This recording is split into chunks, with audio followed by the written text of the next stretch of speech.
La trahison est un abîme chaotique moral qu'il faut combattre. C'est un livre qui nous apprend, dans un univers impitoyable, à savoir être impitoyable pour certaines personnes. On vous voit. Ma participation au jeu Les Traites, deuxième saison, c'est le moteur, l'étincelle de ce livre. Vous avez 18 candidats, 15 qui sont loyaux mais qui ne savent pas qui est loyal et qui est traître, et puis 3 traîtres qui savent évidemment qui ils sont et qui vont comploter le soir pour éliminer tous les soirs un des candidats.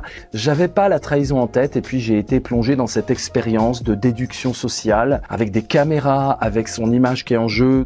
La trahison est un thème qui n'est pas du tout exploré en philosophie.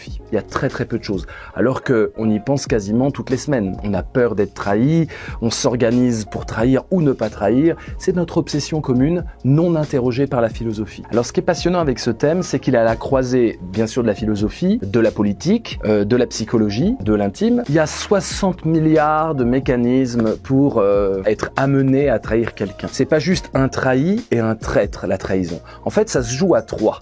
Il y a un dédicataire. Le dédicataire, c'est celui qui va recevoir les bénéfices de la trahison. Et il se peut que les bénéfices ne soient pas toujours du côté du traître. Le dédicataire peut être immatériel. Ça peut être une cause, ça peut être la patrie, ça peut être une entité abstraite, ça peut être une